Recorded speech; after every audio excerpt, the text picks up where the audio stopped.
Cancer की अनेकों ऐसी जरूरी दवाएं हैं जिनकी कीमतें लगभग आधी हो गई है। इससे हर साल कैंसर मरीजों के लगभग 1000 करोड़ रुपए बच रहे हैं। प्रधानमंत्री जन औषधि केंद्रों के माध्यम से 900 से ज्यादा दवाएं सस्ते में उपलब्ध हो। जो दवाएं 100 रुपये में मिलती है वो 10 रुपया 20 रुपये में मिल जाए, इसका प्रबंध किया गया है। इनमें से अनेक दवाएं कैंसर के इलाज से भी जुड़ी हुई है। इन सुविधाओं से भी मरीजों के सैकड़ों करोड़ रुपए बच रहे हैं। किसी परिवार में बुजुर्ग माँ बाप हो, डायबिटीज जैसी बीमारी हो, तो मध्यम वर्ग निम्न मध्यम परिवार का महीने का 1000, 1500, 2000 रुपया दवाई का खर्चा होता है। जन औषधि केंद्र में वो खर्चा 80, 90, 100 रुपये में पूरा हो जाता है। ये चिंता हमने की है। यही नहीं, आयुष्मान भारत योजना के तहत लाभ पाने वालों में बहुत बड़ी संख्या में कैंसर के पेशेंट्स हैं। जब ये योजना नहीं थी तो बहुत सारे गरीब परिवार कैंसर के इलाज से बचते थे। वो सोचते थे कि अगर मैं अस्पताल जाऊं तो बेटे के लिए कर्ज करना पड़ेगा और इस कर्ज मेरे बच्चों को भुगतना पड़ेगा। बूढ़े माँ बाप मरना पसंद करते थे, लेकिन बच्चों पर बोझ बनना पसंद नहीं करते थे। अस्पताल नहीं जाते थे, इलाज नहीं करवाते थे। गरीब माँ बाप अगर इलाज के अभाव में मरे तो फिर हम किस काम के लिए?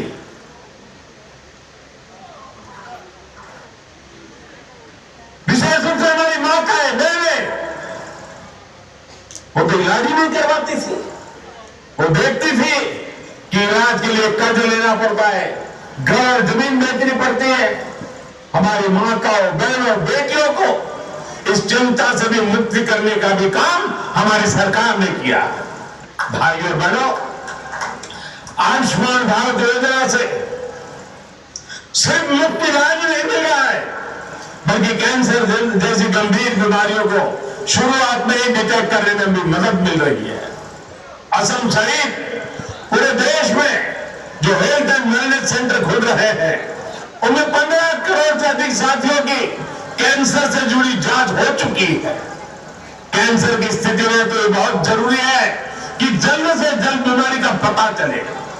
इससे बीमारी को गंभीर बनने से रोका जा सकता है। साथियों, देश में मेडिकल इंफ्रास्ट्रक्चर को मजबूत करने का जो अभियान चल रहा है, उसका लाभ भी असम को मिल रहा है। हेमंता जी और उनकी टीम हर जिले में मेडिकल कॉलेज खोलने के राष्ट्रीय संकल्प के लिए प्रशंसनीय प्रयास कर रही है। केंद्र सरकार ने यह सुनिश्चित किया है कि ऑक्सीजन से लेकर वेंटिलेटर्स तक सारी सुविधाएं असम में लगातार बढ़ती रहे। क्रिटिकल केयर इंफ्रास्ट्रक्चर असम में तेजी से जमीन पर उतरे, इसके लिए असम सरकार ने बेहतरीन काम करने की दिशा में अनेक कदम उठाए हैं। भाई और बहनों, कोरोना के संक्रमण से देश और दुनिया लगातार लड़ रही है। भारत में टीकाकरण अभियान का दायरा बहुत बढ़ गया है। अब तो बच्चों के लिए भी अनेक वैक्सीन अप्रूव हो गई है। प्रिकॉशन डोज के लिए भी अनुमति दे दी गई है। अब ये हम सभी का दायित्व है कि समय पर खुद भी टीका लगवाएं और बच्चों को भी ये सुरक्षा कवच दें। साथियों, केंद्र और असम सरकार चाय बागानों में काम करने वाले लाखों परिवारों को बेहतर जीवन देने के लिए पूरी ईमानदारी से जुटी है। मुफ्त राशन से लेकर हर घर जल योजना के तहत जो भी सुविधाएं हैं, असम सरकार उनको तेजी से चाय बागानों तक पहुंचा रही है। शिक्षा और रोजगार के अवसरों को बेहतर बनाने के लिए भी लगातार कोशिश की जा रही है। विकास के लाभ से समाज का कोई भी व्यक्ति, कोई भी परिवार न छूटे, ये हमारा प्रयास है, ये हमारा संकल्प है। भाई और बहनों, आज भारत में विकास की जिस धारा को लेकर हम चल रहे हैं, उसमें जन कल्याण के दायरे को हमने बहुत व्यापक कर दिया है। पहले सिर्फ कुछ सब्सिडी को ही जन प्यार से जोड़कर देखा जाता था। इंफ्रास्ट्रक्चर के कनेक्टिविटी के प्रोजेक्ट को वेलफेयर से जोड़कर नहीं देखा जाता था, जबकि बेहतर कनेक्टिविटी के अभाव में जन सुविधाओं की डिलीवरी बहुत मुश्किल होती है। पिछली सदी की उस असाधारण अवधारणा को पीछे छोड़कर अब देश आगे बढ़ रहा है। आज आप देखते हैं कि असम के दूर सुदूर क्षेत्रों में सड़कें बन रही हैं, ब्रह्मपुत्र पर पुल बन रहे हैं, रेल नेटवर्क सशक्त हो रहा है। इन सबसे स्कूल, कॉलेज, अस्पताल जाना आसान हुआ है। रोजी रोटी के अवसर खुल रहे हैं, गरीब से गरीब को पैसे की बचत हो रही है। आज गरीब से गरीब को मोबाइल फोन की सुविधा मिल रही है, इंटरनेट से जोड़ा जा रहा है। इससे उसे सरकार की हर सेवा प्राप्त करना आसान हुआ है। भ्रष्टाचार से मुक्ति मिल रही है।